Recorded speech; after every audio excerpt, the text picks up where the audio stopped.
time for the finals. We lost the die roll, so we are on the draw with the double Belaget Scorpion hand, and we are missing blue for Narcolepsy, but I still like this hand. Our mana is somewhat shaky, so I'm happy about seeing 3 different colors here, and we have a lot of life draws, so I'm not going to mulligan. There are some draws that can punish us, but if the last games have been any indication, most decks in the format aren't super fast, so hoping that this is going to work out. We might be facing the green ramp deck here with Overgrown Battlement and so on. Don't know if I explained this last turn, but the way Narcolepsy is worded, the creature does untap but gets tapped each upkeep. So that means I couldn't play it on Vent Sentinel because it would still have been able to shoot us in its controller's upkeep. Okay, we are off to a very slow start here. We might be facing some form of Eldrazi deck here. Well, Touch Invoker is also a problem. Okay, so we basically don't have a play except for Belaget Scorpion. And that's not, well, it is good enough to double block Wildheart Invoker, so I'm just going to run it out. We need to get some board presence going, and if we don't draw an island, then Wildheart Invoker is a big problem.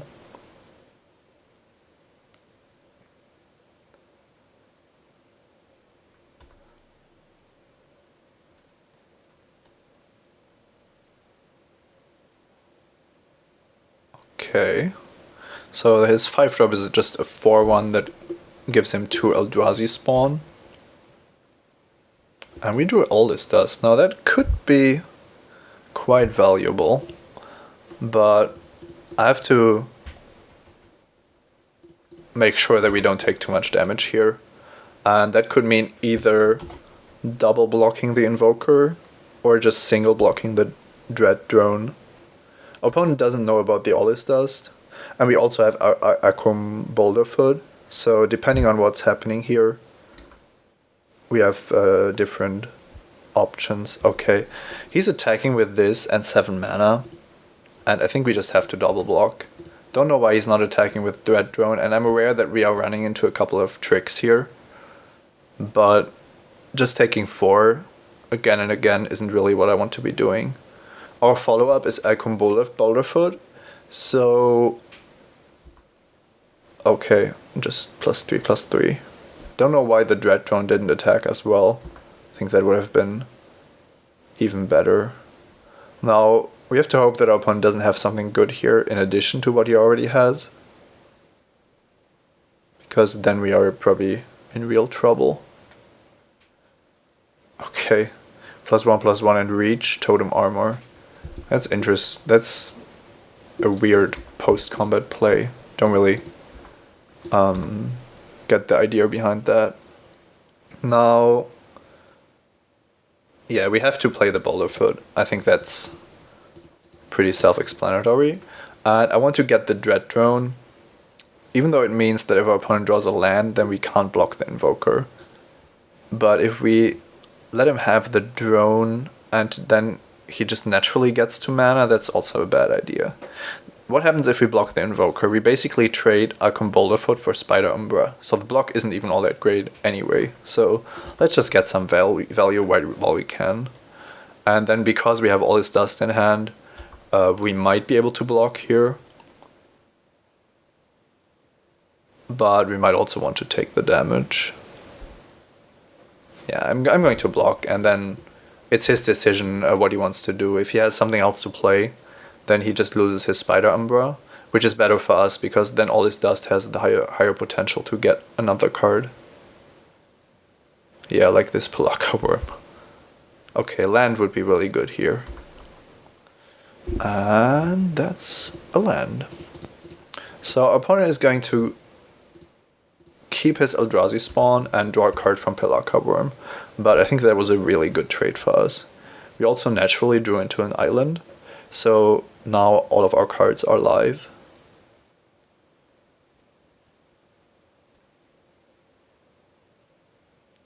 And he follows up with a Gigantomancer, okay.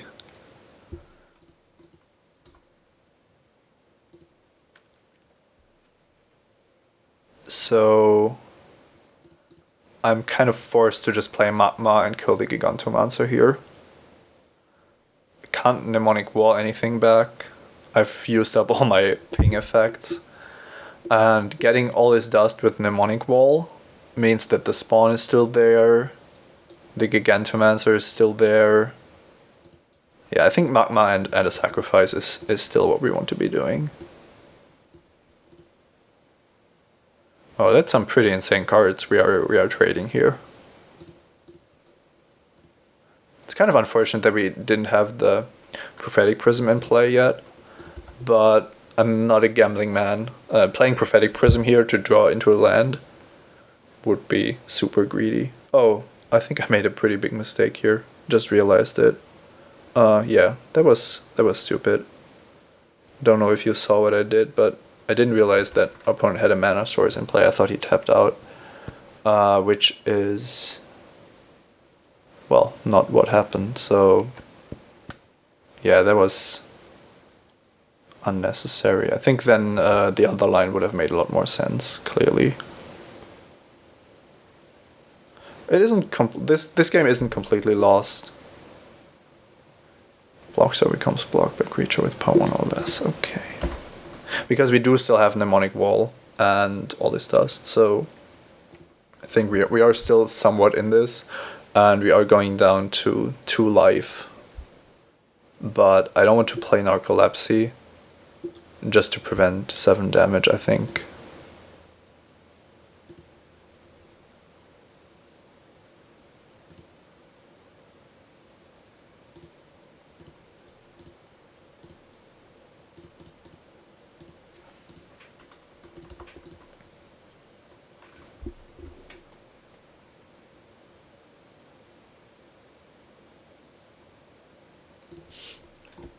I don't really know. When our opponent had the Gigantomancer and the spawn, then if we play Mnemonic Wall, yeah, that's better. Then we still take 7, but we just deal with the Gigantomancer and keep the Magma. That has to be better than trading Magma for a spawn token. It's still not a great position to be in, but I definitely made a mistake there.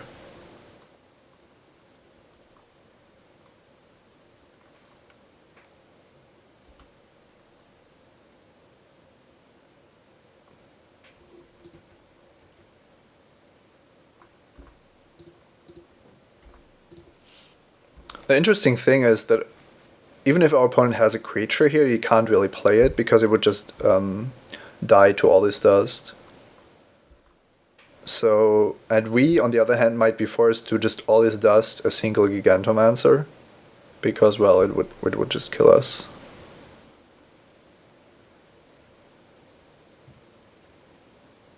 Okay, opponent is floating in black, no. Don't know what that was about. Okay, playing a Cadaver Imp is reasonable, I suppose. Getting back Palaka Worm, yeah, I suppose he wants to be doing that because he doesn't know if he's going to draw a land next turn or not. And we are forced to all his dust here, basically. But we have a pretty good solution to his next place still. Totem Guide Heartbeast is pretty insane because we already have a Narcolepsy, so we can get Splinter Twin and then go off.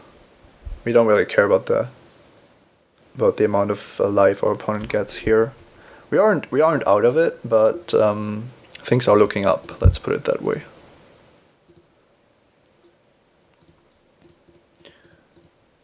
Now that we've drawn the Conscription, I'm not even sure if we want to get Splinter Twin. If we put Splinter Twin on a Totem Guide Heartbeast, then we can get the Narcolepsy, and we have an additional blocker, but it doesn't support the Eldrazi Conscription plan all that much. On the other hand, if we just get the Narcolepsy immediately, and if we draw a land, then we can just put the Conscription on the Heartbeast and have another 2 mana to just deal with anything else our opponent plays. Yeah, but Splinter Twin is just, I think it's just more value. The getting the free 2/4 is also quite relevant, even though we don't have a target for the conscription. Then I think this is a really difficult decision. Might not be super relevant, but we have to keep in mind that our opponent is going to draw a card when he sacrifices Pelaka Worm to the Annihilator ability, and he has a lot of land, so we are going to need extra blockers, even though we have a very powerful card here. Yeah, I'm going to take Splinter Twin.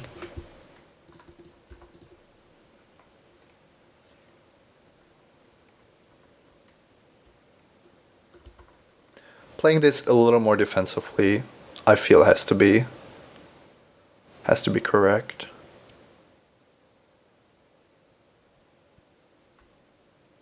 Okay, Undo Giant is not a big deal.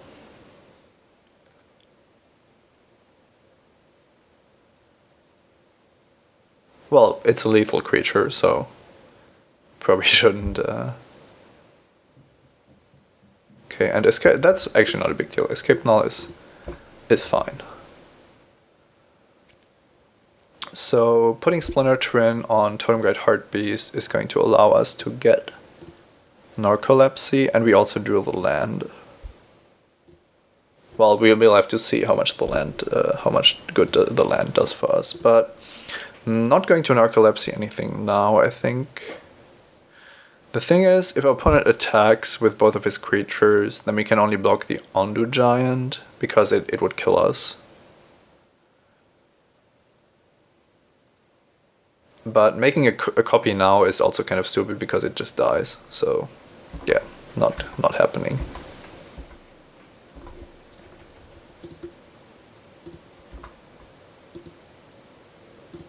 It's pretty clear that our opponent is going to attack, but I'm still going to wait on the Splinter Twin, because if he doesn't, then it's so much better to do it at end of turn. Okay, we lose 3. That's unfortunate. Yeah, that killed us. Too bad. I think we had a pretty good shot at winning, even though the beginning of the game didn't really go as planned, but yeah, let's see what we can do about that. Demystify, maybe, because we've seen an Umbra. I don't really think that's what we want to be doing, though. And, well, don't really like the other cards, to be honest. Rep in Flames is once again a potential card to play. Just as a lot of other decks we've faced, there is just so many Eldrazi spawn and 1 toughness creatures that it's almost always better than the Keening Stone we've been playing since then. Well, we've been playing main, and that's also because our late game is so good that we can use Rep in Flames more effectively than a Keening Stone. I don't think we want Demystify. Our opponent's deck hasn't really shown enough for that to be a big thing. I'm scared of Wildheart Invoker. I think Wildheart Invoker really lost us the game, so hopefully we can do better in the next one. I would like to play first. This hand looks pretty awful. Don't think that we want to keep this. Maybe our lack of consistency is coming back to haunt us now. We've taken mulligans now in the deciding match here, and of course that can happen. On the other hand, I think our 18 land double prism deck is very consistent and has good mana, so definitely didn't have to happen, but do need some things to go right here. At least our opponent is giving us a lot of time. I still think it's correct to play first, because even though the first turns aren't important, it's still important to not get too far behind tempo-wise, which did happen to us with the Wildheart Invoker, which we see here again. This time I was just going to Narcolepsy that, because even though it has an 8 mana activated ability, it's really something that we have to deal with. However, now that we've drawn Oust, I'm just going to Oust it. Mostly because then Mnemonic Wall is going to get us some value. but also because it has the potential to just mess up our opponent's draw steps. Who knows what he's on. Okay, looks like he's on a lot of Wild Heart Invokers. Well, at least now we know that he has multiple of them, so we can be reasonably certain that he's going to have the mana he needs for them. So let's Narcolepsy that and not take any damage from it.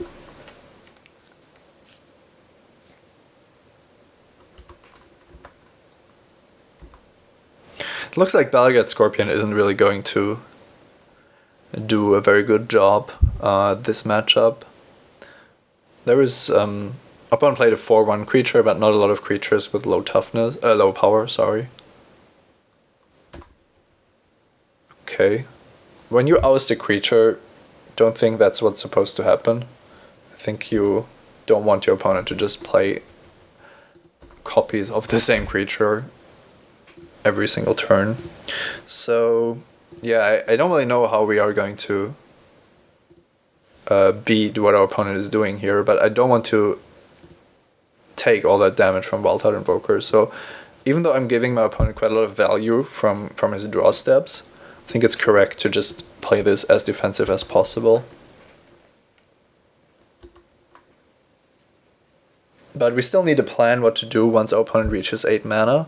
And he's been drawing Wild Heart Invokers and lands, it seems like. Even shuffling here, that's very interesting. He's shuffling away one of the Wild Heart Invokers. I can only be happy about that. Especially because that Ondu Giant isn't really a big threat. So I think we just run out Balagad Scorpion here. Because we don't have anything better to do. And we need an attacker for the conscription.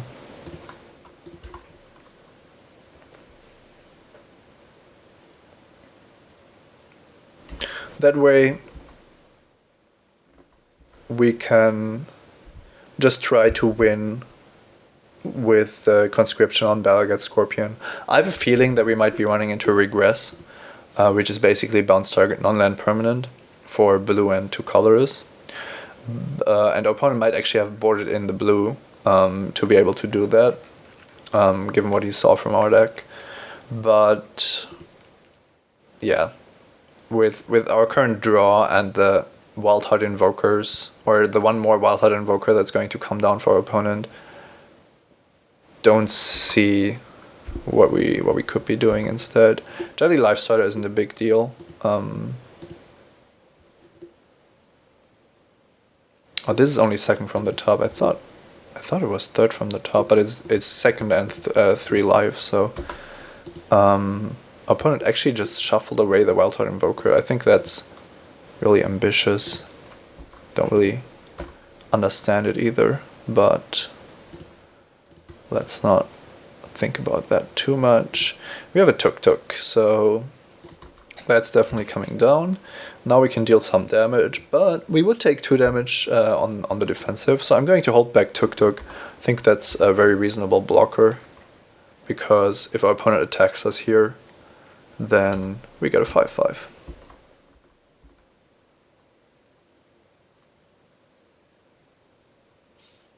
Now the whole idea is going to be that if our opponent uses his Invoker, then we get a 5/5 and hopefully draw an 8th land for the conscription. Don't know if blocking with Mnemonic Wall is such a great idea here. I think we want to maybe do that next turn, because next turn we potentially have a 5/5 and the wall, so that our block does a little bit more than just preventing damage. So big question is, do we see the +5/+5 here? It does look like it. Okay. So we get our 5/5 out of the deal and draw a land. Good. So now we can Eldrazi Conscription either the Scorpion or Tuk itself. We can also just attack for 15 That might just be the best. And then I'm definitely going to Conscription the Scorpion to diversify my threats. And it doesn't look like our opponent is going to have good Wild Heart Invoker activations available to him. He has to get rid of 2 lands, or, well, maybe a land and a creature. But even with a +5/+5 activation each turn, he's losing on the battlefield, basically. Well, and we're also dealing 17 damage, so yeah, Eldrazi Conscription is very, very good.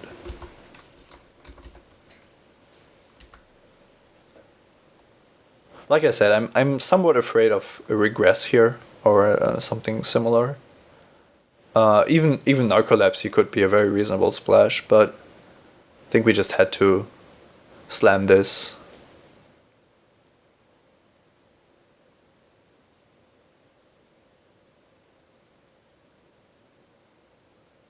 Maybe an Eldrazi is making an appearance. Ulamog's Crusher, maybe.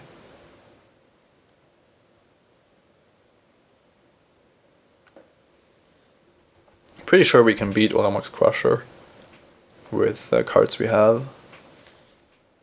And by that I mean Bella gets Scorpion.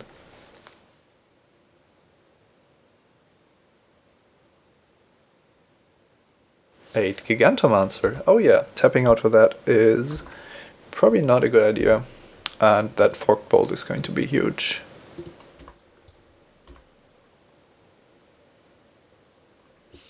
Totem Great Heartpiece is also nice. So we have 8 mana. Yeah, I don't think we need the Totem Great Heartpiece, but who knows.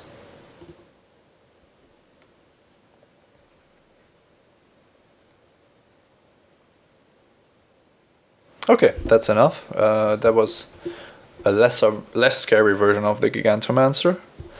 And the early Owists really did their thing, so I'm happy for that. Let's see if we can sideboard anything.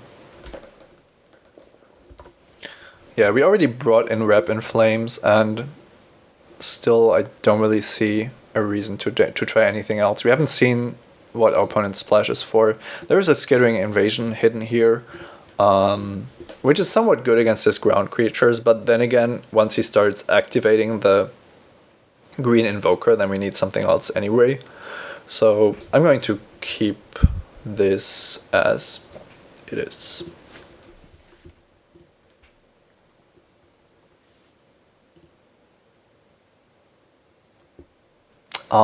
That's really unfortunate. We are going to take the 3rd consecutive mulligan in this finals match, but we can't help it, so yeah, gotta keep that instead.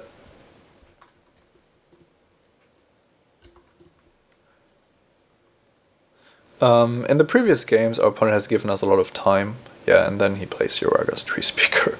And I was kind of expecting our opponent to have this, because we passed it, so we might actually be facing the opponent to our left.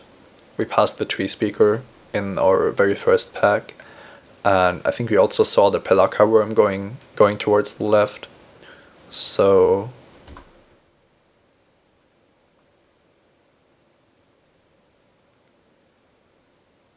now he has a Soul Ring.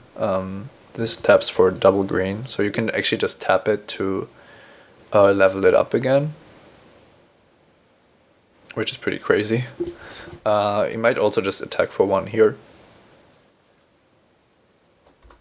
Okay, that's an interesting play. I mean, I get that this is important to you, but I don't think that you want to put a Totem Armor on it. So we just Narcolepsy that. He does get the mana in his upkeep, but I'm not too concerned about that. There aren't really many ways to utilize upkeep mana, except for some expensive instants maybe. Perish the Thought. Okay, so opponent shuffles a card from our hand into our library. Might be the Vendetta, might be the Magma. Can't really see him taking the Boulderfoot. Oh yeah, Vendetta makes sense. it is a very good removal spell of ours. But on the other hand, it doesn't really mess with our curve, and so far the pressure hasn't been insane. Opponent passing here is absolutely huge, because it means he didn't have a Wild Heart Invoker. I'm going to run out the Balagat Scorpion, this time for different reasons than last time. Here I just want to have a board presence, and it's very unlikely that the Scorpion is going to be have a relevant ability. Of course, there could be some Eldrazi spawn coming down, but I want to play Magma anyway, and with Magma in my hand, I want to have the most creatures or the most non-land permanents in play as possible, which is kind of what we are doing here. So now I can actually block the Dread Drone with Balagat Scorpion. Okay, we might see something large here. Ulamog's Crusher, that's cool. Because now we have something to oust. And our opponent might theoretically not have the mana to replay it. On the other hand, I probably shouldn't be too happy about our opponent playing a Crusher, to be honest.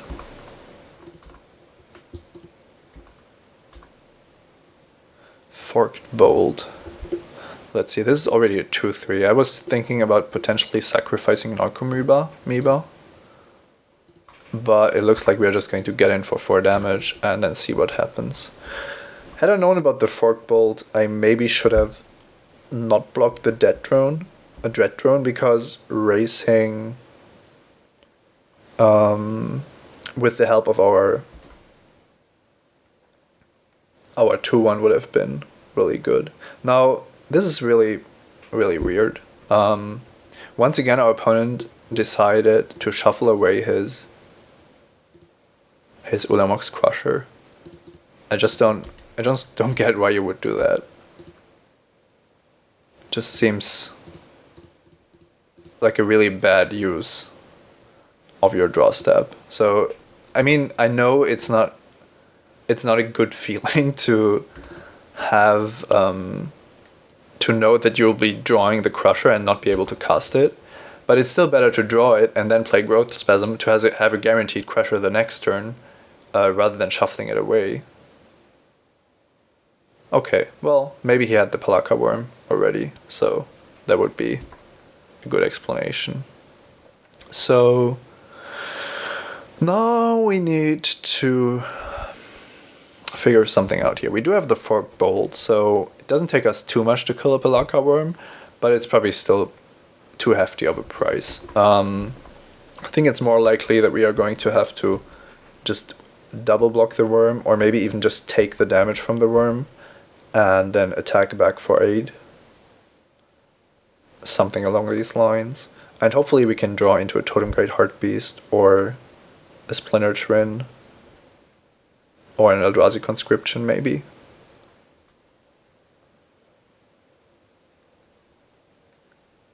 One card we definitely don't want to run into is Might of the Masses. If we decide to double block, oh my god, Wild Heart Invoker joins the party.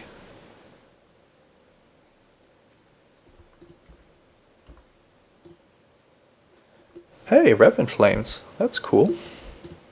I think I'm going to utilize that immediately.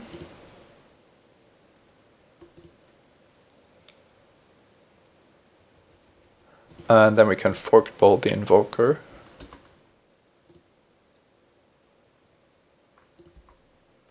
And we definitely want to be racing now that we are basically getting so far ahead in the race. And a double block was kind of a risky proposition anyway. So now Courage Wolf might have another card that allows him to attack here, but it's more likely that he needs the Pelakka Worm on defense. And that's what happens. Prophetic Prism is the perfect draw here because it gives us a card to kill Blood Red Invoker with. Basically a free draw step. Okay, I'll take another one. Now at some point we hopefully can draw into our best cards. Opponent has 7 lands, so it's probably a good idea to kill the Blood Red Invoker now.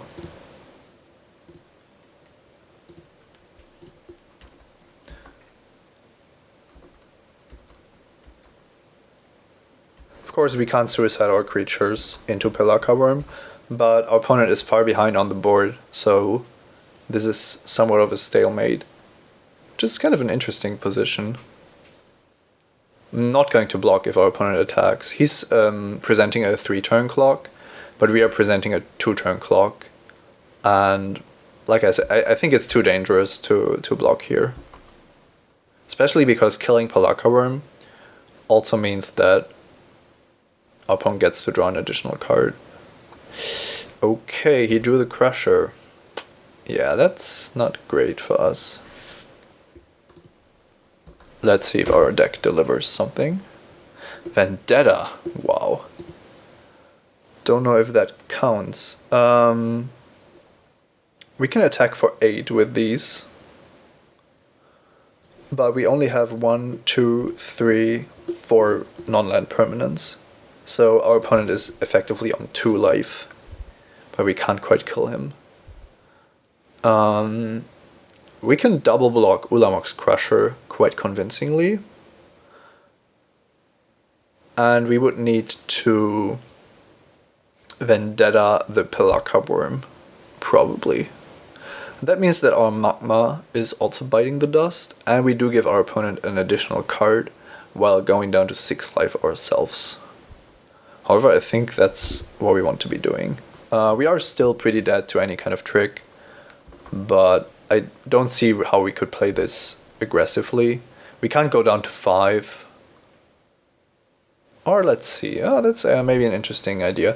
If we Vendetta the Crusher, we are at 5 life, so we would need to block the Pelakka Worm with the Boulderfoot. We would survive, but the Boulderfoot is dead. Our opponent would be at 10, and then Magma is threatening another 4, down to 6, and then we only have 2 non-land permanents, so we aren't any closer to killing our opponent then. So, that's not an option.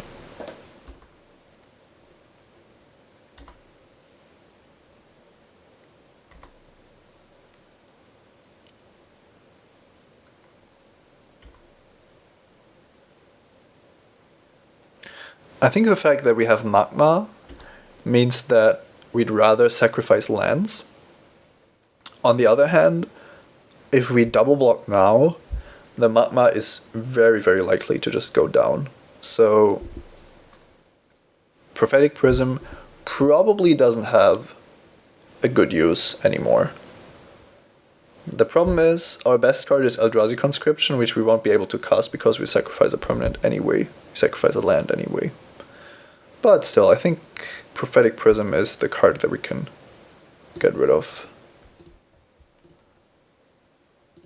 We are playing with fire here, but what can you do?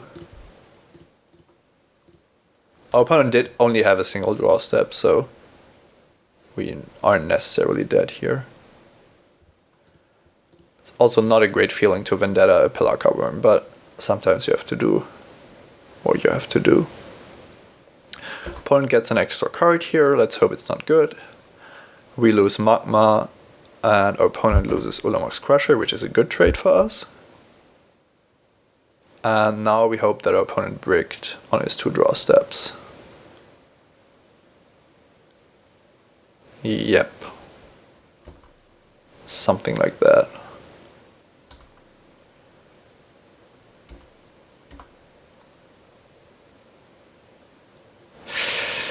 Yeah. Don't know about you, but didn't quite work out. Too bad. Well, had we known that Eldrazi Conscription was one of our few outs, we could have theoretically sacrificed the Narcolepsy to Ulamog's Crusher's Annihilate trigger. But looking at this board, we would have been forced to actually hold back with the Boulderfoot. And overall, I think we made a pretty good we had a pretty good sequence of plays here, just trying to stay on the defensive. And we still had a lot of draws here. If we draw into a Totem Guide Heartbeast, for example, then we have the second Narcolepsy to stop the worm, which was, by the way, like one of the most scary cards our opponent could have drawn. So I think we played this game sufficiently well, but not good enough to win. But that was also, it wasn't in the cards. I would like to think.